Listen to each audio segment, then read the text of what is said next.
Para entendermos a força do pensamento, né, em nossas vidas, seus conceitos, suas implicações, nós precisamos primeiramente ter em nossa mente o conceito de pensamento. Porque para muitos fisiologistas, materialistas e positivistas, o pensamento nada mais é do que um mecanismo de gerações de ondas eletromagnéticas que são geradas a partir do cérebro e distribuídas ao longo do nosso corpo. Em termos espíritas, é uma energia proveniente do espírito e que é capaz de manipular uma série de outras energias ou estruturas ou conteúdos. Em termos de ciência, se reconhece que o pensamento é uma energia que ainda não foi detectada, por assim dizer.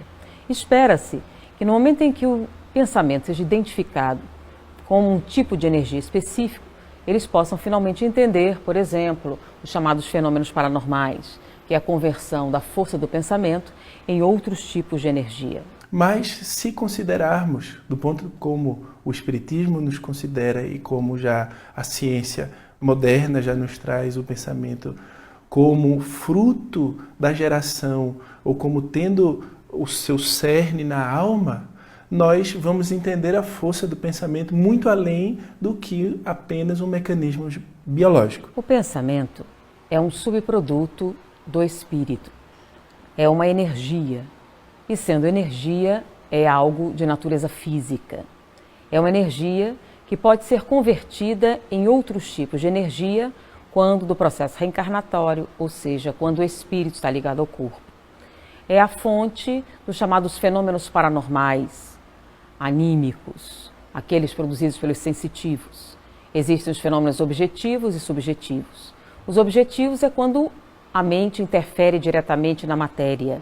O pensamento é a energia que pode ser convertida em outros tipos de energia, numa onda ainda indetectável pela nossa tecnologia, porém já existem evidências mais do que suficientes para determinar a sua existência. O pensamento é uma emissão mental. Somos pensamento e vontade. Como espírito, somos pensamento e vontade.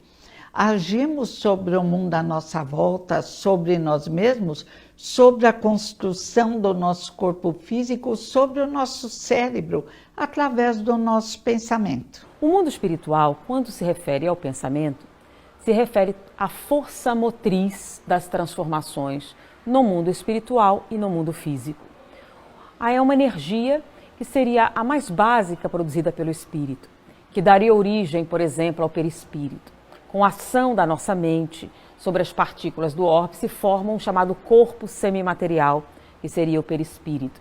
É também a origem das construções que aparecem no mundo espiritual, sejam as ideoplastias, que é a manifestação parcialmente física no mundo espiritual do pensamento, como as construções de natureza física mesmo, como os prédios descritos por André Luiz.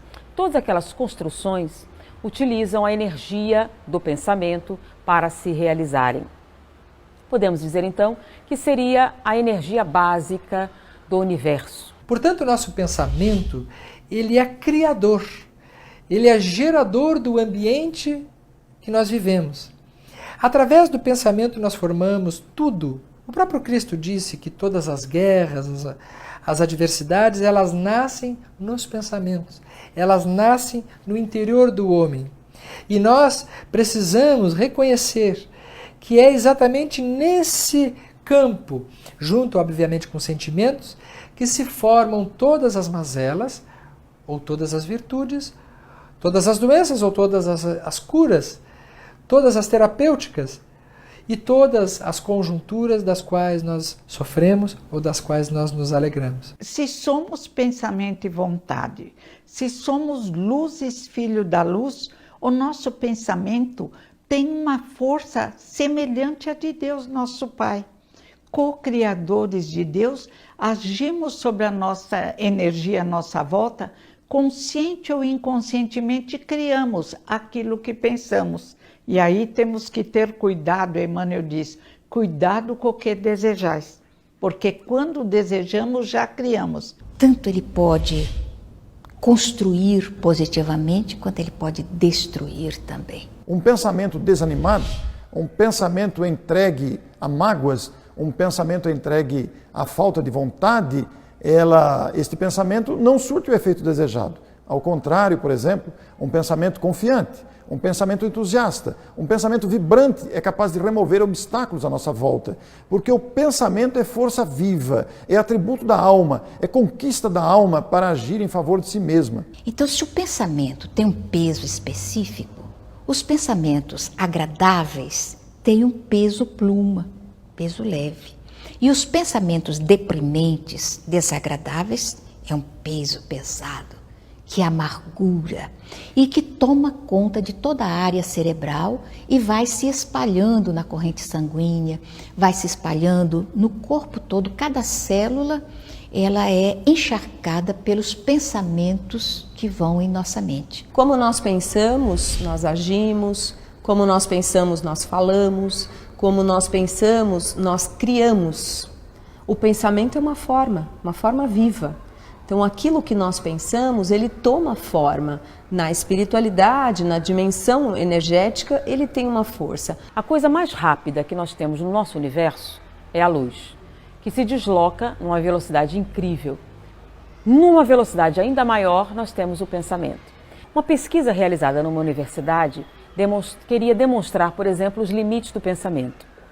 Um telepata, um sensitivo telepata, foi colocado numa sala e 4 voluntários iriam manter uma comunicação telepática com ele. Um estaria no mesmo campus universitário. O segundo voluntário, numa cidade diferente. O terceiro, num estado diferente. E o quarto estaria num outro continente, no outro país.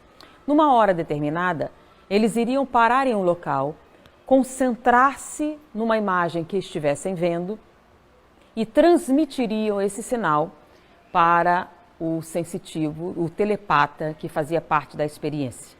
Esse telepata iria se concentrar naquele pensamento recebido e iria fazer um desenho do objeto, da paisagem, de algo que eles estivessem vendo.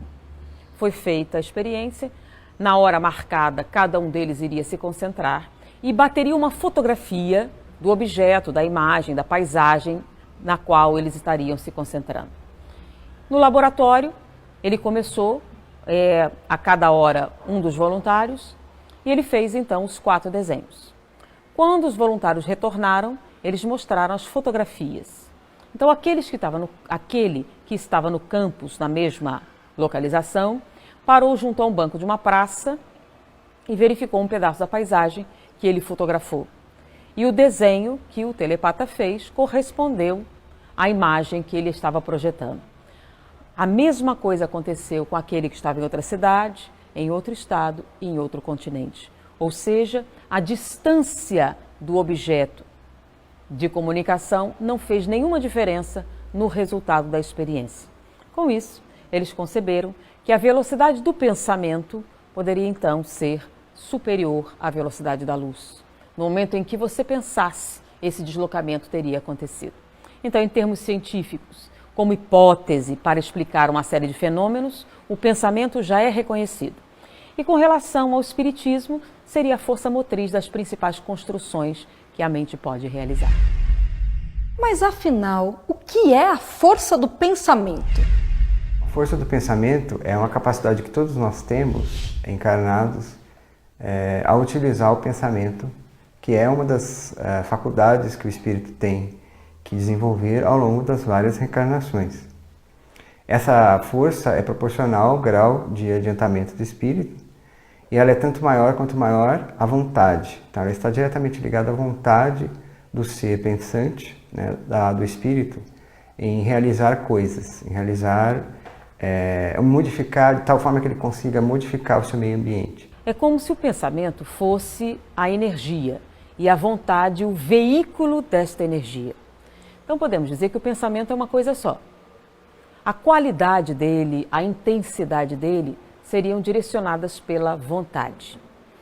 Em termos assim, existe um pensamento hoje na física e na biologia, que seria entender como é que nós aprendemos. Como é que a informação entra no nosso cérebro? Porque o que estamos pensando, a pessoa fala assim, o que você está pensando? É o conteúdo da sua mente. Como é que funciona isso? O homem procura entender esses múltiplos significados. Então, diante disso, verificou-se que no cérebro a informação ela se traduz da mesma maneira no computador com pulsos elétricos. Então, a informação objetiva, básica, concreta, é dada por estímulos elétricos. Mas a interpretação da informação, o valor da informação, o significado da informação, o sentimento ou emoção associada à informação, na verdade, são conduzidos através da química cerebral. Então, a união dos impulsos elétricos e dos neurotransmissores daria origem, então, ao nosso conteúdo mental.